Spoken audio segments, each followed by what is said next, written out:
Types of solution. Types of solution, solution के 3 type होते हैं। ठीक है, सबसे पहला सॉल्यूशन होता है ट्रू सॉल्यूशन, दूसरा होता है कोलाइडल सॉल्यूशन। अब देखिए इन तीनों सॉल्यूशन में जो बेसिक फर्क है वो है पार्टिकल साइज। इन तीनों में जो बेसिक फर्क अपन करते हैं वो पार्टिकल साइज पे करते हैं।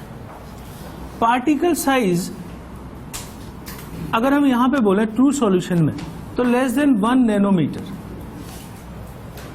अगर पार्टिकल साइज 1 नैनोमीटर से 1000 नैनोमीटर के बीच में होगी तो कोलाइडल सॉल्यूशन, और अगर मोर देन 1000 नैनोमीटर होगा तो दैट इज सस्पेंशन। ठीक, अब ट्रू सॉल्यूशन के बारे में हम ऑलरेडी पहले पढ़ चुके हैं कि ट्रू सॉल्यूशन हम किसको बोलते हैं कि when 2 or more things are completely miscible in each other, यानी जैसे फॉर द एग्जाम्पल, यानी कि when components are completely miscible,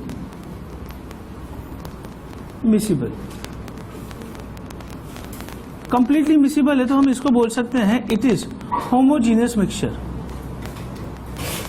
homogeneous mixture। ठीक, और इसको हम ये बोल सकते हैं it is one phase system, one phase system. जैसे इसका एग्जांपल मैं लिख रहा हूं, इसका एग्जांपल है glucose plus water, urea plus water, ethyl alcohol plus water, ethyl alcohol plus water. तो मोल कंसेप्ट में जो अपन बात करते हैं ना सॉल्यूशन की, सोल्यूट प्लस सोलवेंट, ठीक है, तो मोल कंसेप्ट में अपन बात करते हैं इस वाली चीज की।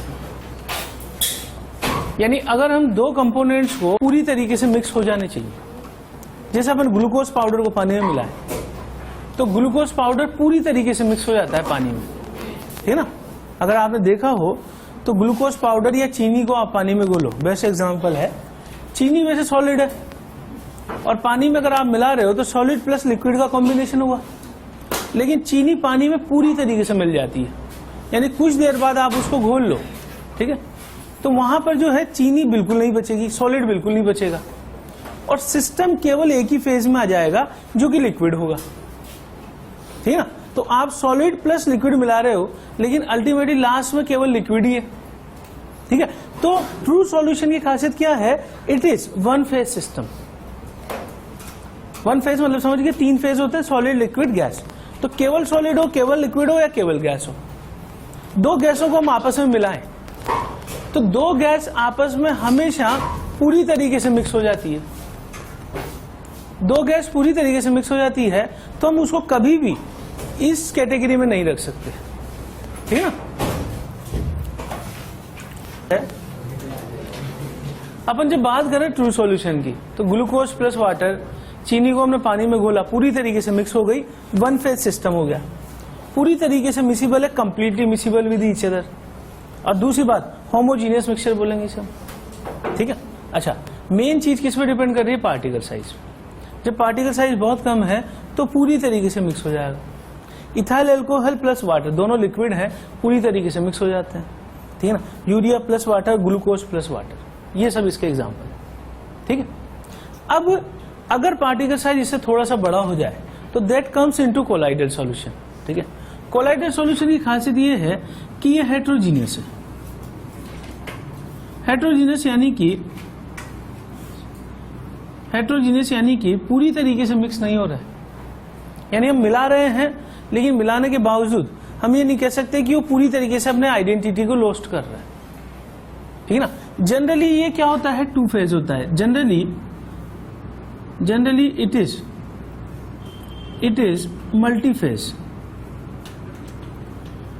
ठीक, यानी इसमें और इसमें फर्क क्या है, ये 1 फेज होगा, ये मल्टी फेज, लेकिन जनरली वर्ड मैंने लिखा है, हमेशा ऐसा नहीं है कि इसमें एक से ज्यादा फेज ही होंगे। 1 फेज वाले भी एग्जाम्पल जो मैं लिखा दूंगा, ठीक है।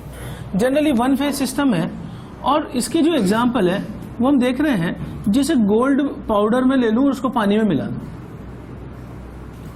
अब गोल्ड और पानी जो है, गोल्ड पाउडर को पानी में घोलूं तो क्या पूरी तरीके से मिक्स हो सकता है? नहीं, मतलब एक तरह से घुला हुआ तो लगेगा अपन को, बहुत फाइन पाउडर अगर मैं लूं, ठीक है ना। मिट्टी को मैं पानी में मिक्स कर दूं, यानी क्ले प्लस वाटर। अब मिट्टी को मैं पानी में मिक्स करूं तो मिट्टी मिक्स तो हो जाएगी, लेकिन मिट्टी की आइडेंटिटी तो रहेगी ना, उसमें सॉलिड फेज में रहेगी वो, ऐसा नहीं कि पूरी तरीके से लिक्विड हो गया है। चीनी और ग्लूकोज के केस में तो पूरी तरीके से आइडेंटिटी लॉस्ट हो जाती है, यानी उसमें सॉलिड बचेगा ही नहीं बिल्कुल भी, लेकिन इसमें सॉलिड अपनी आइडेंटिटी रखेगा।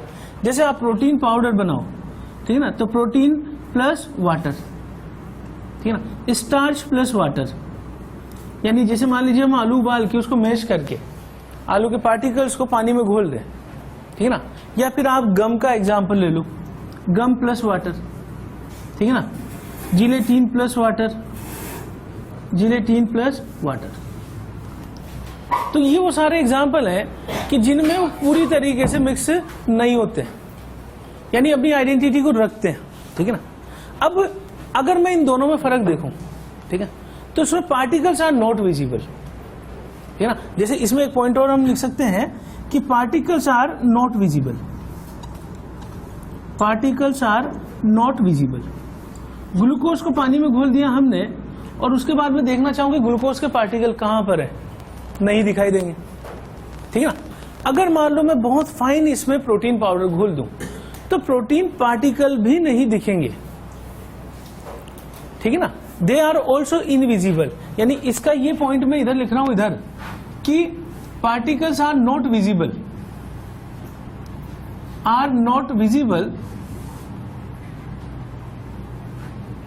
But it can be seen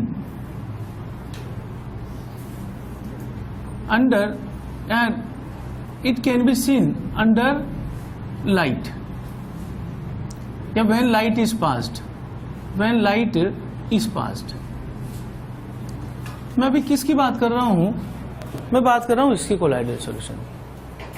light अगर पास कर दें तो लाइट के इफेक्ट में ये पार्टिकल देखे जा सकते हैं, ठीक है ना, लेकिन बगैर लाइट के ये दिखाई नहीं देते हैं।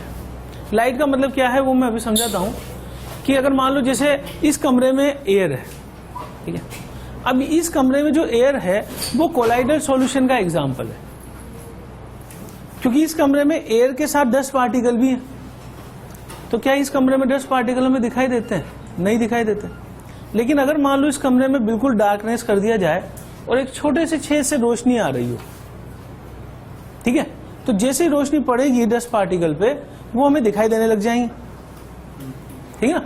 तो they are invisible but can be seen when light is passed, या फिर माइक्रोस्कोप लेकर उसमें देखे जा सकते हैं, है ना, under microscope they can be scene, ठीक है।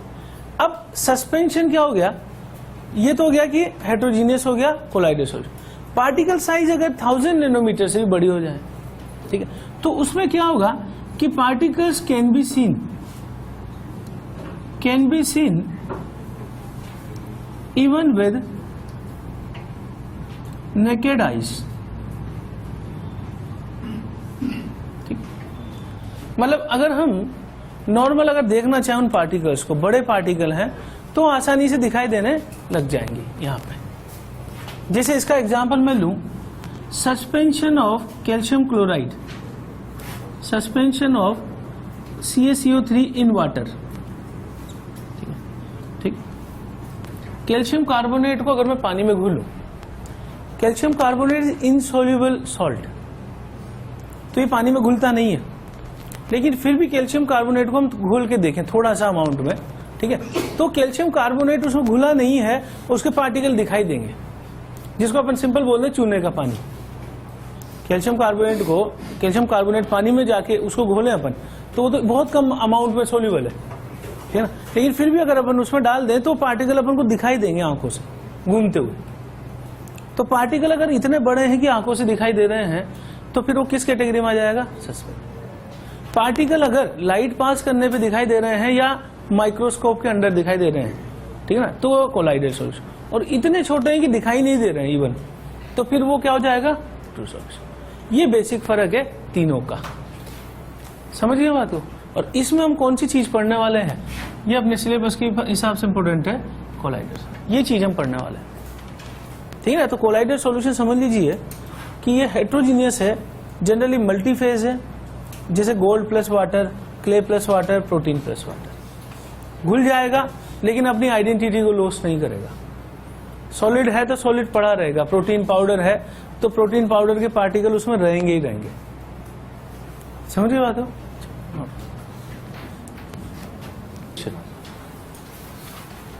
Types of colloidal solution.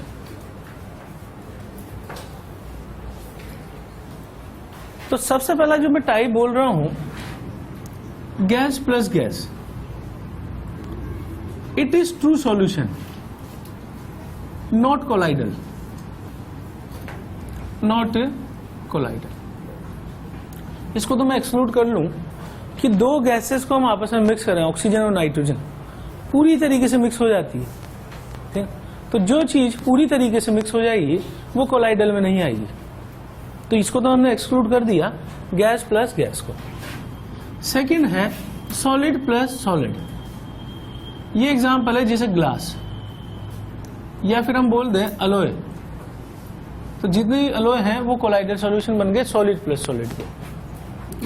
Third में ले रहा हूं सॉलिड प्लस वाटर। ये है जैसे गोल्ड सॉल्यूशन। गोल्ड सॉल्यूशन मतलब कि मैंने गोल्ड का पाउडर लिया और गोल्ड के पाउडर को मैंने पानी में घोल दिया, है ना। तो गोल्ड के पाउडर को पानी में घोलेंगे तो गोल्ड सॉलिड स्टेट में पड़ा हुआ है ना वहां पे, ठीक ना, और पानी में घोला हुआ है।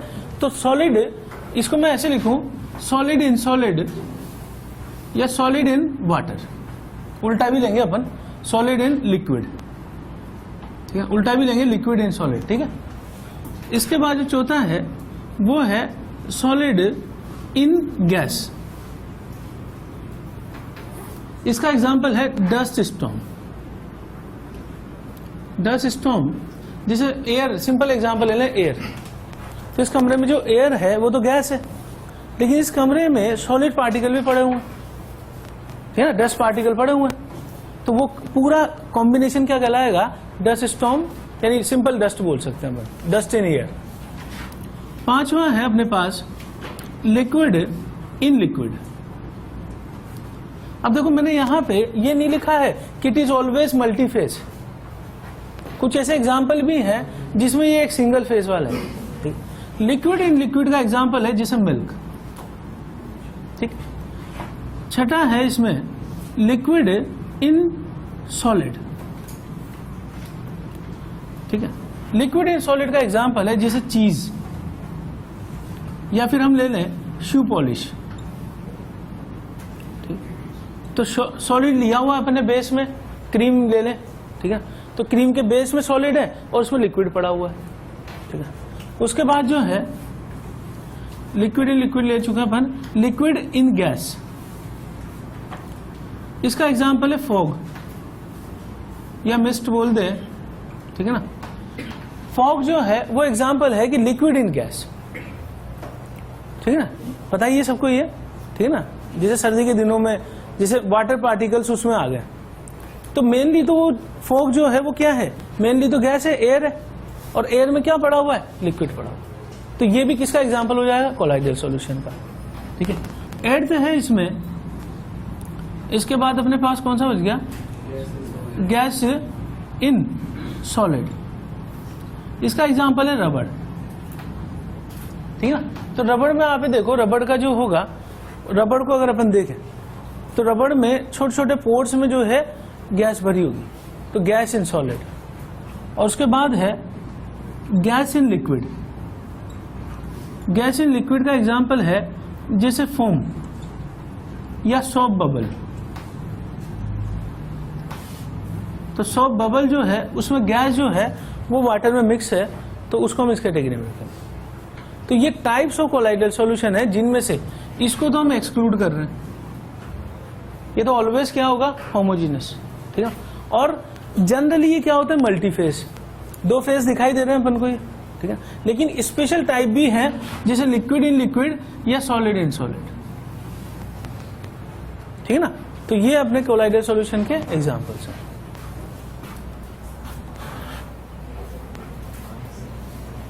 अब देखिए कोलाइडल सॉल्यूशन में कौन कौन से कंपोनेंट्स हैं।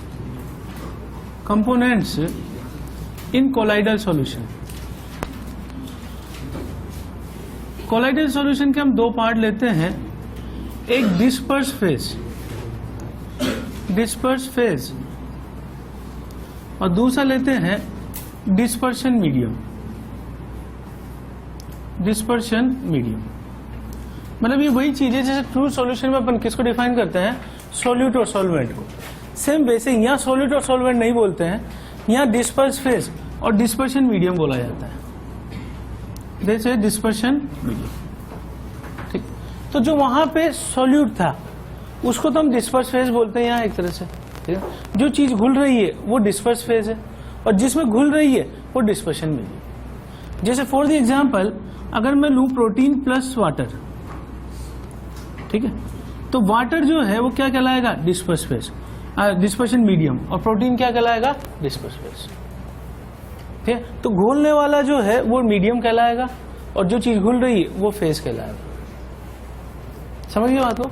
जैसे अगर मैं गोल्ड ले लूं, गोल्ड प्लस वाटर, तो gold is disperse phase and water is dispersion medium. समझ गए बात को। अब इसमें हम देख रहे हैं types of colloidal solution, types of colloidal solution on the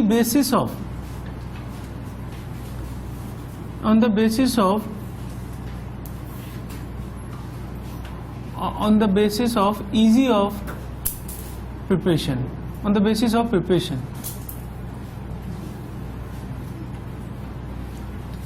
तो अब कोलाइडल सॉल्यूशन के टाइप हमने वो पढ़े हैं जिसमें ये था कि कौन कौन से कंपोनेंट के बेसिस पे। ये हम बता रहे हैं कि प्रिपरेशन के बेसिस पे भी दो तरीके के, एक वो जो आसानी से बनाए जा सकते हैं, एक वो जिनको बनाने में दिक्कत आती है, ठीक है। तो यहां पर दो तरह के कोलाइडल सॉल्यूशन होते हैं, एक होते हैं लायोफिलिक और एक होते हैं लायोफोबिक। लायोफिलिक का मतलब ये होता है दीज आर सोलवेंट लविंग, ठीक है, और दीज आर सॉल्वेंट हेटिंग, ठीक। यानी कि ये आसानी से बनाए जा सकते हैं, which have strong affinity for the solvent, और जिसमें एफिनिटी सॉल्वेंट के लिए बहुत ज्यादा होगी वो आसानी से बनाए जा सकते हैं।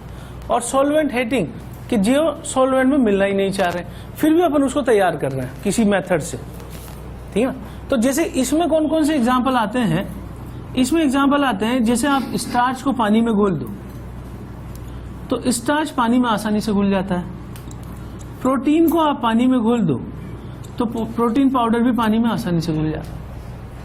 तो जो आसानी से तैयार किए जा सकते हैं उनको हम लायोफिलिक बोलते हैं।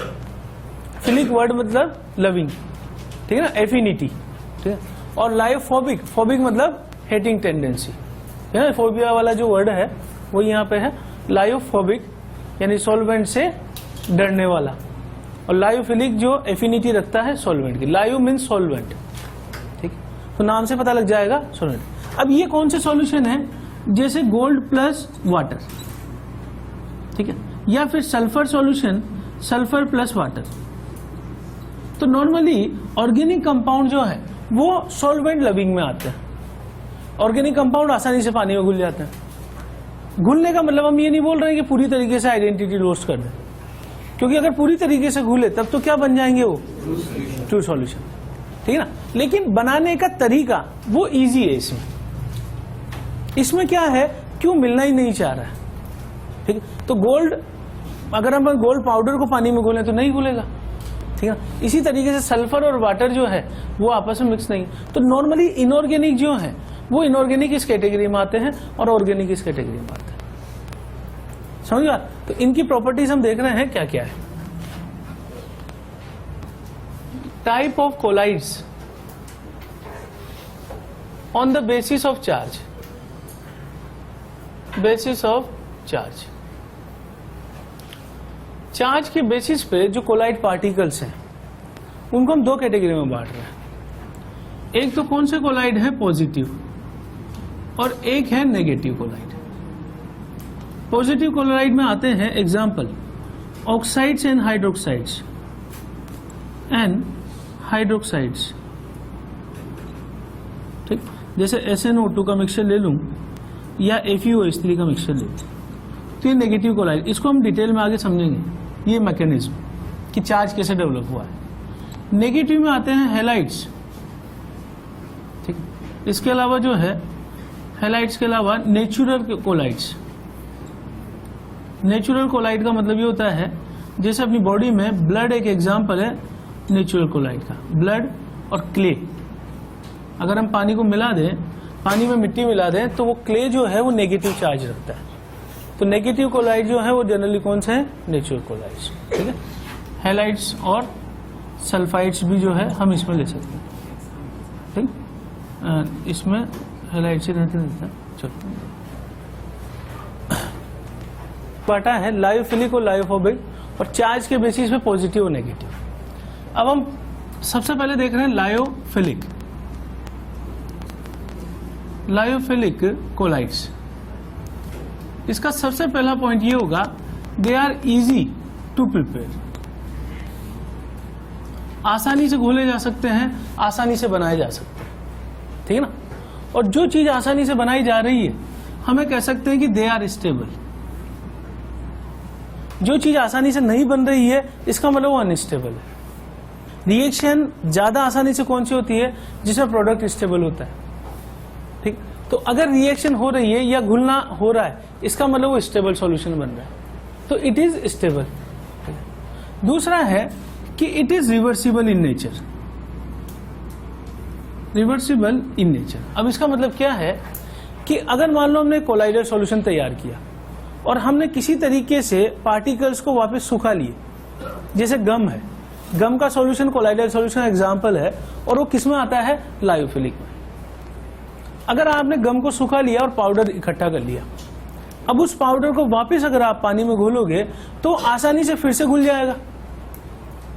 स्टार्च अगर आपने पानी में मिलाया हुआ है और आपने किसी तरीके उसको सुखा के स्टार्च पाउडर अलग कर लिया, या प्रोटीन पाउडर दूध में से निकाल लिया आपने प्रोटीन पाउडर को आप वापस पानी में घोलोगे तो दोबारा वापस में घुल जाता है, यानी कि इसको बाहर निकाल के वापस डिसोल्व करना आसान है, तो इसको हम क्या बोल रहे हैं, रिवर्सिबल। और एक पॉइंट आपको याद रखना पड़ेगा, viscosity is high and surface tension is low, surface tension is low for dispersed phase than dispersion medium।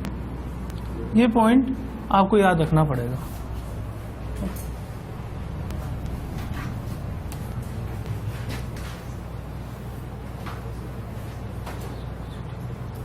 इसको सीधा ले रहे हैं लायोफोबिक। अब ये लायोफिलिक कोलाइड का एग्जाम्पल तो आपने समझ लिया होगा, कौन कौन से एग्जाम्पल है। जैसे आप प्रोटीन को पानी में मिलाओ, प्रोटीन प्लस वाटर जो आसानी से बनाए जा सकते हैं, स्टार्च प्लस वाटर या गम प्लस वाटर, ठीक। लायोफिलिक कोलाइड जो है वो इसे रिवर्स कर दें अपन। इसका पहला पॉइंट क्या है, they are easy to prepare, तो इसका मतलब क्या होगा, they are difficult to prepare, difficult to prepare, आसानी से नहीं बनाए जा सकते हैं, ठीक है। दूसरा पॉइंट है, दे आर अनस्टेबल। अनस्टेबल का मतलब है इजी टू कोएगुलेट। कोएगुलेट अपन चैप्टर के लास्ट में पढ़ेंगे। कोएगुलेट का मतलब वैसा ही है जैसा प्रेसिपिटेट बनाना होता है, ठीक है ना। तो बड़ी आसानी से अपन इसको कोएगुलेट कर सकते हैं, प्रेसिपिटेट बना सकते हैं, ठीक है। तो दे आर अनस्टेबल। अगर कोई सॉल्यूशन आसानी से प्रेसिपिटेट बना रहा है इसका मतलब अनस्टेबल है, और अगर नहीं बना रहा है तो स्टेबल मानेंगे। तो they are unstable, easy to coagulate. और अगला है इट इज इरिवर्सिबल। इरिवर्सिबल का मतलब ये है कि एक बार आपने सॉल्यूशन बना लिया और आप पार्टिकल को निकाल के ले गए और वापस आप सॉल्यूशन बनाना चाह रहे हो, मतलब आपने जो है एक सॉल्यूशन तैयार किया हुआ है, ठीक है। अब ये सॉल्यूशन में से आपने पार्टिकल निकाल लिए और इकट्ठे कर लिया आपने पार्टिकल। अभी पार्टिकल इकट्ठे करके आप वापस इसमें डिसॉल्व कराना चाह रहे हो तो नहीं होता है, या तो नहीं होगा या बहुत डिफिकल्टी से होगा, समझ गए बात? तो इसको निकाल के लेकर वापस डिसोल्व करना मुश्किल होता है, इसलिए हम इसको क्या बोलते हैं, इरिवर्सिबल। और एक पॉइंट आपको याद रखना पड़ेगा, viscosity and surface tension for disperse phase is almost similar to dispersion medium. This point has to be remembered. चलिए, टाइप ऑफ कोलाइड्स में अभी मैंने चार्ज के हिसाब से लिखा था, अब मैं देख रहा हूं कि पार्टिकल के टाइप के हिसाब से क्या है। तो सबसे पहला है, ये है micromolecular colloid. Micromolecular colloid, micromolecular colloid हम इसको बोलते हैं कि large number of atoms oblique molecule are held by van der Waals forces so that particle comes into colloidal range.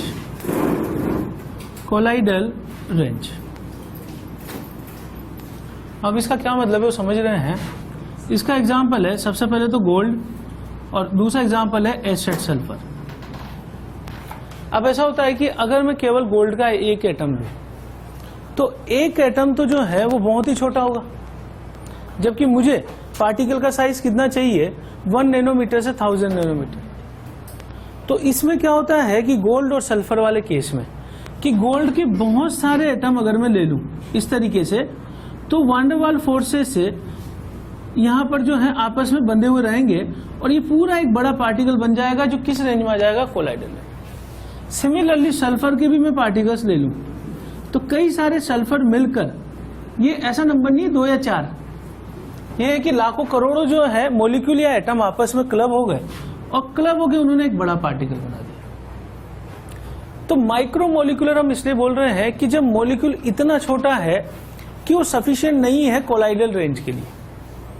एक अकेला मॉलिक्यूल तो सफिशिएंट नहीं है, लेकिन हमारे पास हजारों मॉलिक्यूल हैं जो आपस में वीक वान डेर वाल फोर्सेस से बंधे हुए हैं, और उस वजह से वो पार्टिकल इतना बड़ा हो गया, कोलाइडल रेंज में।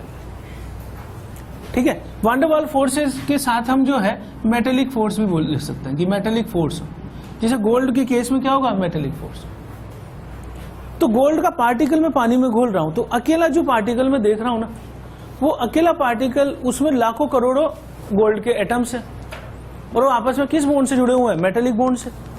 ऐसे के ऐसे ही सल्फर भी किससे जुड़ा हुआ है, वान डेर वाल फोर्सेस से।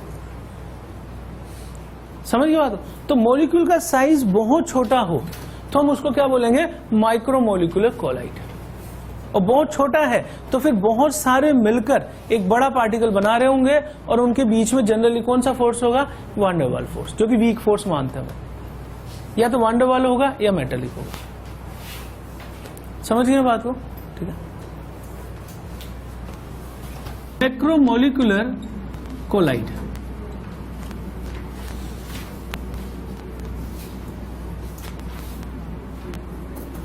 अब मैक्रोमोलिकुलर नाम से पता लग रहा है कि मॉलिक्यूल का साइज बहुत बड़ा है, ठीक है ना। यानी कि इसमें यह है कि when a single molecule is so large that it comes into colloidal range,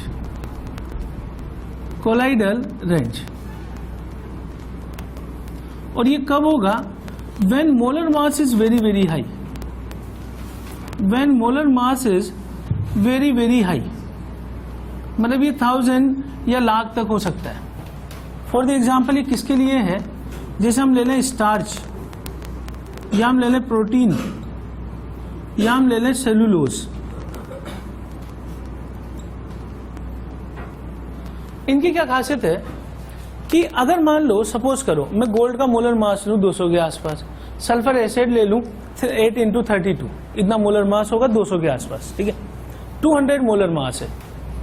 कई प्रोटीन ऐसे हैं जिनका अकेले का मास जैसे 67200 ग्राम पर मोल है, या इससे भी ज्यादा, मतलब ये तो मैंने कम बोला है, जिसका 1 मोल का मास ही जो है लाखों ग्राम के बराबर है।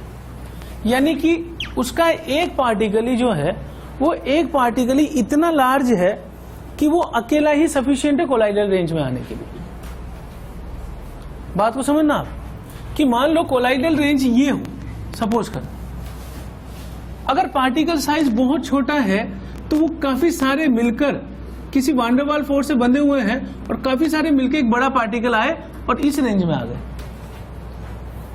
अब अगर एक मॉलिक्यूल का मोलर मास इतना हाई है, लाखों में है, तो खुद ही इतना बड़ा है कि वो खुद ही अकेला ही मॉलिक्यूल इस रेंज में आ गया, तो उसको हम क्या बोल रहे हैं, मैक्रोमोलिकुलर कोलाइड्स। तो प्रोटीन, स्टार्च और सेलुलोज में एक एक मॉलिक्यूल जो है उनका मोलर मास लाखों के बराबर है, लाखों ग्राम के बराबर। ये बात समझ गए हैं, ठीक है ना। तो ये दो तरह के कोलाइड हैं, एक जो मॉलिक्यूल बहुत छोटा है और एक जो मॉलिक्यूल बहुत बड़ा है। तो बड़ा मॉलिक्यूल तो अकेला ही सफिशिएंट है, छोटा सफिशिएंट नहीं था तो काफी सारे मिलकर एक फोर्स से बंध कर वो किस रेंज में आए, कोलाइडल रेंज। ठीक,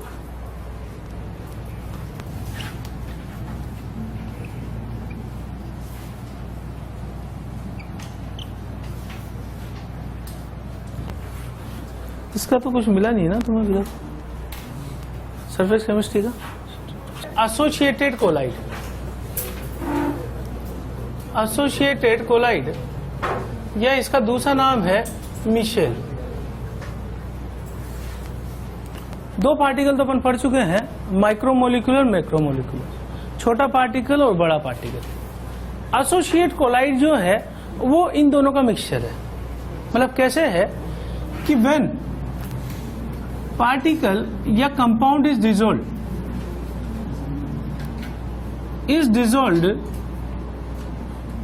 at low concentration, it dissolved at low concentration, it forms true solution।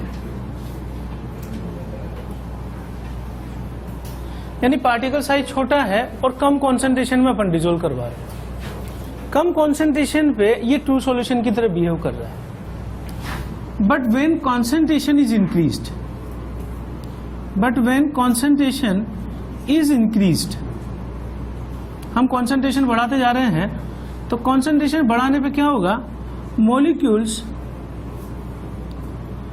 Are forming, starts, molecules start to form aggregate particle which comes into colloidal range, which comes into colloidal range, and it is called as associated colloid। associated colloid या हम इसको बोल सकते हैं this is called as micelle. ये बात समझ लीजिए कि मैं क्या बोल रहा हूं। सपोज करो हमने बहुत लो कॉन्सेंट्रेशन पे डाला, ठीक है, बहुत ही लो कॉन्सेंट्रेशन सॉल्यूशन के अंदर, बहुत लो कॉन्सेंट्रेशन अगर हुई तो लो कॉन्सेंट्रेशन पे क्या होगा, ये ट्रू सॉल्यूशन की तरह बिहेव कर रहा है, ठीक ना। पार्टिकल अलग अलग है, हमने सडनली क्या किया, कॉन्सेंट्रेशन बढ़ा दिया। अब हाई कॉन्सेंट्रेशन पे क्या होगा, ये सभी के लिए वैलिड नहीं है, ये पर्टिकुलर कंपाउंड पे ही डिपेंड करेगा कि कुछ कंपाउंड ऐसे हैं कि जैसे ही कॉन्सेंट्रेशन बढ़ाने लग जाते हैं तो वो कॉन्सेंट्रेशन बढ़ाते ही काफी सारे पार्टिकल इकट्ठे होने लग जाते हैं, और जैसे पार्टिकल इकट्ठे होने चालू किए तो ये इस सॉल्यूशन के अंदर जो है साइज इसकी बड़ी हो जाएगी, और साइज बड़ी हो जाएगी तो ये किसके बीच में आ गया, 1000 से 1000 नैनोमीटर के बीच में, और कोलाइडल पार्टिकल बन गया। यानी originally it was not colloidal particle. Micro में क्या फर्क है कि माइक्रो पहले से ही बंधा हुआ है, माइक्रो सॉल्यूशन में आके नहीं बंधा है। गोल्ड पार्टिकल या सल्फर का पार्टिकल पहले से ही हजारों करोड़ों मॉलिक्यूल का कॉम्बिनेशन है, और उसको मैं पानी में डालूं तो कोलाइडल सॉल्यूशन तैयार करता है, ठीक। प्रोटीन पहले से ही बड़ा पार्टिकल है और उसका मोलर मास हाई होने की वजह से वो मैक्रोमोलिकुलर पार्टिकल। लेकिन यहां पर इस कंपाउंड के पार्टिकल छोटे हैं और जब मैं लो कॉन्सेंट्रेशन में डाल रहा हूं तो ये ट्रू सॉल्यूशन की तरह बिहेव कर रहा है। और कॉन्सेंट्रेशन बढ़ाने पे क्या हो रहा है कि ये इकट्ठे होने लग गए हैं काफी सारे, मतलब अंदर आने के बाद इनमें अट्रैक्शन फोर्स डेवलप हुआ है और ये इकट्ठे होकर एक क्लस्टर टाइप बना रहे हैं। हाँ समझ रहे हो, इकट्ठे होकर पार्टिकल जो है बड़े हो गए। जैसे पानी में अगर बेसन घोला जाए तो कुछ देर बाद जो है उसमें कुछ पार्टिकल इकट्ठे होके और थोड़ी सी जैसे गुठलियां टाइप में बन जाएगा। कई सारी चीजें एग्जांपल है डेली लाइफ में कि वो चीजें जो है इकट्ठे होने लग गई है और एक क्लस्टर बना रही है। तो अगर मान लो हाई कॉन्सेंट्रेशन पे क्लस्टर बन गया और ये पूरा क्लस्टर 1 से 1000 के बीच में आ गया नैनोमीटर में, तो फिर ये कोलाइडल रेंज में आ गया। अब इस सॉल्यूशन को मैं क्या बोलूंगा, now this is colloidal solution. तो ऐसा कोलाइडल सॉल्यूशन जो हाई कॉन्सेंट्रेशन में तैयार होता है, किस वजह से तैयार हो रहा है कि molecule starts to form aggregate particle which comes into colloidal range, और इसी को हम क्या बोल रहे हैं, एसोसिएट कोलाइड या मिशेल। तो 3 टाइप का सॉल्यूशन हो गया हमारे पास, माइक्रो, मैक्रो और एसोसिएटेड कोलाइड। बात समझ गए। इसका जो बेस्ट एग्जांपल है वो है सोप सॉल्यूशन। इसका एग्जांपल है सोप सॉल्यूशन। यह भी अपन समझते हैं इसका मैकेनिज्म कि सोप सॉल्यूशन कैसे, नोट कर लो। Critical micelle concentration, critical micelle concentration, short में हम इसे बोलते हैं CMC।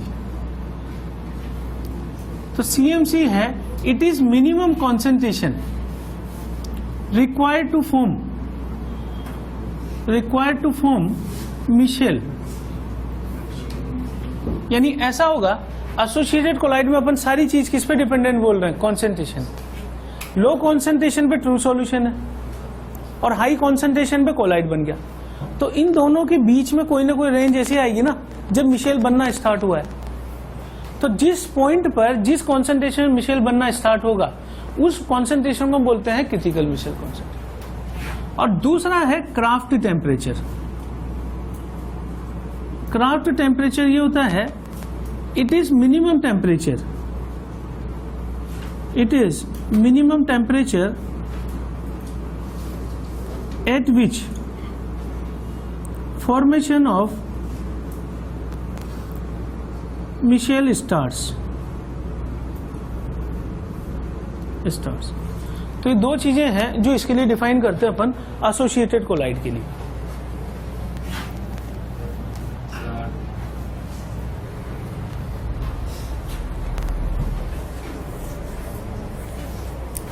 माइक्रोमोलिकुलर, मैक्रोमोलिकुलर और तीसरा है एसोसिएटेड कोलाइड। एसोसिएटेड कोलाइड को समझने के लिए हम देख रहे हैं cleansing action of soap. Cleansing action of soap. तो सबसे पहले तो हम ये देखें कि सोप क्या होते हैं। तो सोप का जो जनरल फार्मूला है वो है RCO - Na+। यानी ये क्या है, these are sodium salt of fatty acids. Fatty acids का मतलब है कि जो बहुत ज्यादा R लार्ज होगा, बहुत ज्यादा, जितने भी ऑयल्स आते हैं तो ऑयल जो है वो फैटी एसिड्स कहलाते हैं। और ऑयल क्या होते हैं, कार्बोक्सिलिक एसिड होते हैं, लेकिन कार्बोक्सिलिक एसिड में चेन बहुत बड़ी होती है। जैसे आप जितने भी ऑयल आते हैं, पाम ऑयल या जिनके फार्मूला देखोगे तो उसमें कार्बन 17, कार्बन 19, इतनी लंबी चेन होगी एक साथ। तो इसलिए अपन इनको, या अपन ये बोल सकते हैं इनको higher carboxylic acid, higher carboxylic acid. तो हायर कार्बोक्सिलिक एसिड के सोडियम सॉल्ट जो है उनको जो है सोप बोला जाता है। और डिटर्जेंट जो है वो थोड़े से डिफरेंट है। डिटर्जेंट होते हैं RSO3 - Na+, या फिर हम इसको ये भी बोल सकते हैं RSO3 - K+, यानी sodium salt of sulphonic acid. ठीक है। तो सोप की जो क्वालिटी में फर्क आता है वो 2 चीजों से आता है। एक तो कार्बोक्सिलिक एसिड कौन सा ले रहे हैं, और इसके अलावा जो है जैसे जितने भी नहाने के सोप हैं वो ज्यादातर पोटेशियम के सॉल्ट होते हैं। ठीक है ना। तो नॉर्मल सोप जो है वो ये होता है, और नहाने का जो लक्स वगैरह आते हैं वो K+ वाले होते हैं, पोटेशियम। समझ बात। डिटर्जेंट और सोप में बेसिक फर्क है। सोप बनाना बहुत ही सिंपल मेथड है कि अगर कास्टिक सोडा NaOH किसी भी ऑयल में डाल दिया जाए और गर्म कर दिया जाए, ठीक है ना, तो ऑयल मतलब जो हायर फैटी एसिड है, तो दोनों की रिएक्शन से ये बनेगा सॉल्ट है ये, ठीक है। तो इसी को अपन क्या बोलते हैं, सोप। तो मैन्युफैक्चरिंग इसका बड़ा ही आसान है, ठीक है। सोप और डिटर्जेंट जो है, अब अपन क्लींजिंग एक्शन किसका देख रहे हैं, सोप का। तो सोप के दो पार्ट होते हैं। सोप अगर मैंने ले लिया कि सोप का एक जनरल फार्मूला है RCO - Na+। कंपाउंड कोवलेंट होगा या आयनिक होगा, आयनिक होगा, और आयनिक कंपाउंड आसानी से पानी में घुल जाते हैं, ठीक है। तो अगर अपन इसको पानी में डाल दें वाटर में, तो ये तुरंत घुल जाता है और RCO- और Na+ में टूट जाता है, ठीक है। इस वजह से पानी में आसानी से घुल जाएगा। अब इसमें दो पार्ट होते हैं RCO- को, हम जो मेन चीज है सोप की वो है RCO-। इसकी वजह से सोप जो है वो क्लींजिंग एक्शन रखता है। कैसे रखता है, RCO- को ये लार्ज एल्काइल ग्रुप है, R जो है this is large alkyl group. तो मैं इसको RCO- को ऐसे ही बना सकता हूं कि दिस इज CO-। सोप का जो पार्टिकल पानी में घुल रहा है वो इसकी वजह से घुल रहा है, बिकॉज इट कैरीज चार्ज। अगर हम पानी में डाल रहे हैं तो होगा क्या, immediately water are the polar molecules and water will surround this ion. और वाटर किधर से अटैक करेगा, इस साइड से। एल्काइल ग्रुप तो जो है वो नॉन पोलर पार्ट है, तो एल्काइल ग्रुप की तरफ तो वाटर अट्रैक्ट होगा ही नहीं, वाटर किधर अट्रैक्ट होगा, इस साइड। इस वजह से आसानी से पानी में घुल गया। अब होगा ये कि जो एल्काइल ग्रुप है और उस पर CO- है, तो मैं इसको दो पार्ट में डिवाइड कर रहा हूं कि इसमें दो पार्ट हैं। एक तो ये वाला पार्ट जो एल्काइल ग्रुप है ये होता है non polar part. Non polar part इसलिए बोलते हैं कि जैसे जितने भी ऑयल है, डीजल, केरोसिन या हाइड्रोकार्बन से, प्योर हाइड्रोकार्बन, तो डीजल केरोसिन पानी में नहीं घुलते हैं, समझिए बात हो। डीजल केरोसिन पानी में नहीं घुलते हैं, तो जितने भी एल्काइल ग्रुप वाले हैं, प्योरली जो एल्केन्स बोल रहे हैं अपन, तो एल्केन पानी में नहीं घुलने वाला है, नॉन पोलर पार्ट। ये बात समझने में क्या बोल रहा हूं। डीजल पेट्रोल जो है वो प्योरली हाइड्रोकार्बन है, एल्केन से, तो वो सारे के सारे नॉन पोलर है। और ये रूल केमिकल बॉन्डिंग का है कि लाइक डिसॉल्व्स लाइक। तो अगर पोलैरिटी होगी तो पानी में घुल जाएगा, पोलैरिटी नहीं है तो पानी में नहीं घुलेगा। तो ये पानी में नहीं घुलता है, नॉन पोलर पार्ट। और ये वाला जो पार्ट है ये हम कह सकते हैं कि दिस इज पोलर पार्ट, इसकी वजह से पानी में घुला है। तो जब सोप जाता है पानी के अंदर तो ये दो पार्ट कैरी करता है, नॉन पोलर और पोलर। ये जो पोलर पार्ट है it is soluble in water, और जो नॉन पोलर पार्ट है it is insoluble in water, in water. लेकिन ये किसमें सॉल्युबल होगा, it is soluble in oil. Oil में क्यों सॉल्युबल होगा, क्योंकि ऑयल्स भी क्या है, एक तरह से हाइड्रोकार्बन है प्योरली। तो ऑयल जो है, ऑयल ड्रॉप पड़ी हुई है अगर कपड़े के ऊपर, अब हम क्लींजिंग एक्शन की बात कर रहे हैं, तो कपड़े पर जो गंदगी होती है मेजर, वो ऑयल की वजह से होती है। कपड़े पर अगर डस्ट पार्टिकल की वजह से कोई गंदगी है तो पानी से धोने से भी निकल जाती है ना। लेकिन हम सोप का यूज या डिटर्जेंट का यूज इसलिए करते हैं कि कपड़े पर अगर ऑयल पार्टिकल पड़े हुए हैं तो वो पानी से नहीं निकलते, ठीक है। तो फिर उनके लिए अपन सोप यूज करते हैं।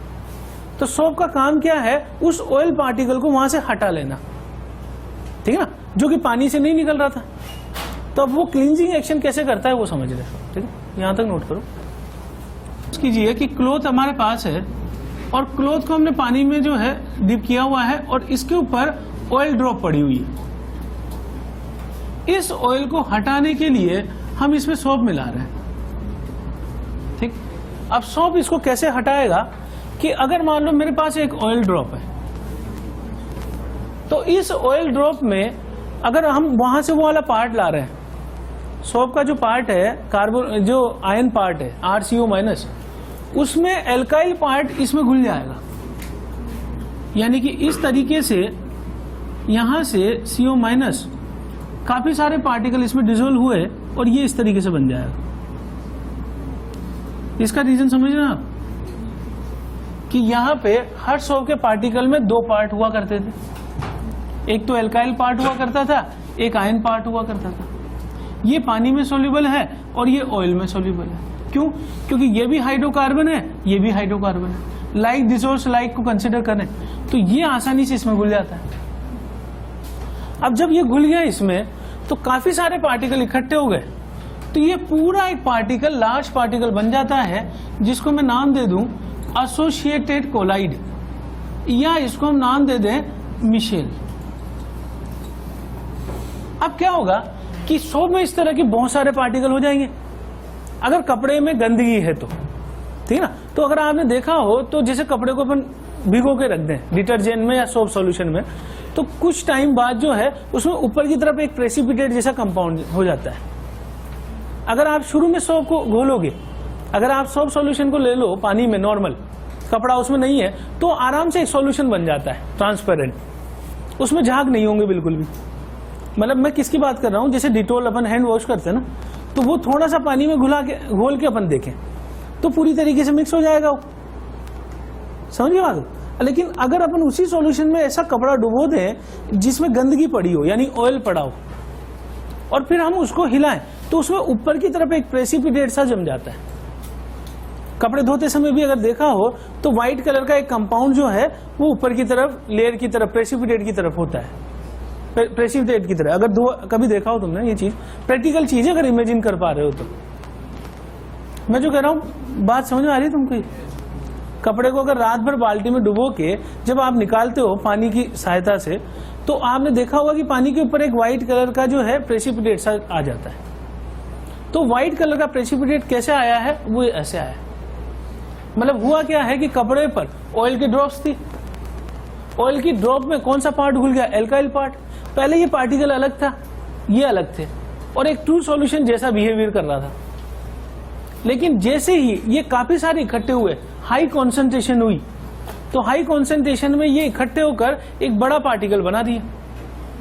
अब ये बड़ा पार्टिकल, ये अकेला तो पहले 1 नैनोमीटर से कम था, लेकिन अब ये अकेला नहीं है, तो अब ये 1000 नैनोमीटर के बीच में आ गया और ये कोलाइडल सॉल्यूशन बन गया। तो पहले तो पूरी तरीके से मिक्स हो रहा था पानी में, अब वो किसकी तरह हो जाएगा कि इमिसिबल टाइप का हो जाएगा, ठीक है। तो गंदगी को निकाल के, ऑयल को निकाल के, ये पार्टिकल ऊपर आ जाएंगे और काफी सारे इकट्ठे होके पानी से अलग दिखाई देने लग जाएंगे। ये बात समझ गए? पानी से अलग दिखाई दे रहे हैं, मतलब इमिसिबल है वो पानी में। तो कोलाइडल सॉल्यूशन की खासियत यही थी कि it was majorly immiscible in water. अगर कोई कंपोनेंट वाटर में पूरी तरीके से मिसिबल है तो हम तो ट्रू सॉल्यूशन का नाम दे देंगे उसको, लेकिन अगर इनमिसिबल वाला कंपोनेंट हुआ तो फिर वो किस में आ जाएगा? Colloidal ring. या फिर किस में आएगा? सस्पेंशन में। सस्पेंशन में आएगा, वो डिपेंड करेगा उसका साइज, नैनोमीटर, 1000 नैनोमीटर से भी बड़ा हो जाए। तो अभी ये 1000 के अंदर ही रहेगा और ये एक किसकी तरह बिहेव करने लग जाएगा? मिशेल की तरह। ये बात समझ गए हैं? ये इसका क्लींजिंग एक्शन है। किसकी वजह से है? Alkyl part which is soluble in oil, और which is soluble in oil because of the it is non polar part and oil is also non polar.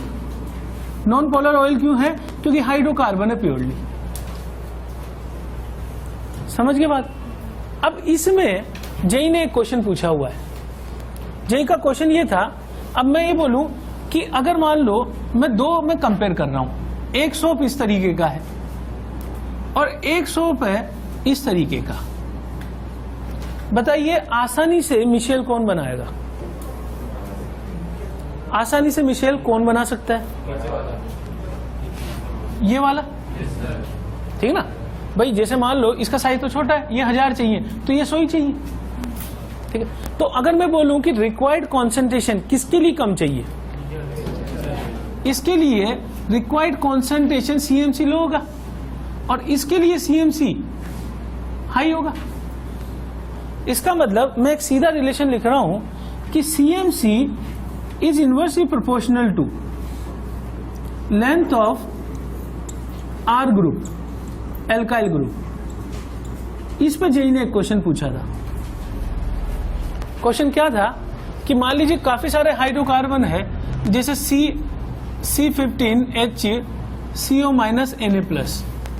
जय ने इस तरीके से क्वेश्चन पूछा हुआ था, जैसे C21HCO minus Na+, C37H minus, ये H मतलब माइनस नहीं कर रहा हूँ, जगह छोड़ रहा हूँ हाइड्रोकार्बन के हिसाब से, Na+। जय ने पूछा था कि इनमें से किसका CMC सबसे कम होगा।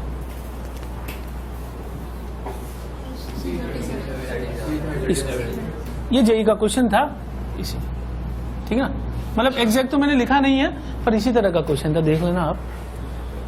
तो इसका लॉजिक अपन ने कहां से लिया कि एल्काइल ग्रुप जितना बड़ा होगा, एल्काइल ग्रुप जितना बड़ा होगा उतनी ही आसानी से वो मिशेल फॉर्म कर लेगा, यानी कि वो कम अमाउंट में भी मिशेल बना सकता है। तो उसके लिए रिक्वायर्ड कॉन्सेंट्रेशन कम है, रिक्वायर्ड कॉन्सेंट्रेशन यानी CMC कम है। और CMC अगर कम है तो उसका सीधा रिलेशन मैंने किससे बोल दिया कि R का साइज बड़ा होगा तो CMC कम होगा, ठीक है ना। लेंथ ऑफ R ग्रुप, और लेंथ ऑफ R ग्रुप जो है, या साइज ऑफ R ग्रुप बोल दूं मैं, size of R group, alkyl group, ठीक। तो जिस सॉप में सबसे लंबी चेन होगी, जिस सॉप में सबसे ज्यादा कार्बन होंगे, उस सॉप में चेन बड़ी होगी तो बड़ी आसानी से मिशेल बना लेगा। बड़ी आसानी से मतलब कम कॉन्सेंट्रेशन पे ही बना लेगा, और कम कॉन्सेंट्रेशन में बना रहा है तो रिक्वायर्ड कॉन्सेंट्रेशन कम है, तो मैं कह सकता हूं कि इसी के लिए CMC भी सबसे कम होगा। ये बात सबको समझ में आ गई है। CMC जो अपन समझ रहे हैं, या सोप का क्लींजिंग एक्शन जो समझ रहे हैं, वो क्लियर है सब लोगों को, ठीक है ना। सोप पानी में क्यों घुला है? क्योंकि सोप आयनिक है। आयनिक कैसे है कि सोप में दो पार्ट है, RCO माइनस और Na+, पानी में घुल गया। उसके बाद ये वाला जो पार्ट है, आयन वाला पार्ट, कार्बोक्सिलेट आयन, इस आयन का रोल है गंदगी हटाने में, ऑयल हटाने में। ऑयल की ड्रॉप में ये एल्काइल पार्ट सोल्यूबल होगा, और ये काफी सारे मिलकर इस पार्टिकल को बड़ा कर देंगे, और ये पानी में इनसोल्यूबल होकर बाहर निकल जाएगा। इनसोल्यूबल होकर बाहर निकला तो उसको हटाने के लिए अपन को उसमें पानी डालना पड़ता है। फ्रेश पानी जब अपन डालते हैं तो पानी डालने से फिर ये इनसोल्यूबल होकर निकलता है। थोड़ी देर तक तो ये कपड़े पे चिपका रहेगा, फिर जैसे हम पानी डालेंगे तो पानी की हेल्प से ये निकल जाए, पानी में सोल्यूबल हो गया फिर वो, क्योंकि बाहर कौन से पार्टिकल है, ये वाला, ठीक ना। तो ये अपन ये बोल सकते हैं it is hydrophobic, it is hydrophilic. दो पार्ट है जिसको मैंने वहां बोला है, एल्काइल ग्रुप में ये नॉन पोलर, तो इसको मैं बोल सकता हूं हाइड्रोफोबिक, जो पानी में नहीं घुलेगा, और ये वाला पार्ट कौन सा है, हाइड्रोफिलिक, जो आसानी से पानी में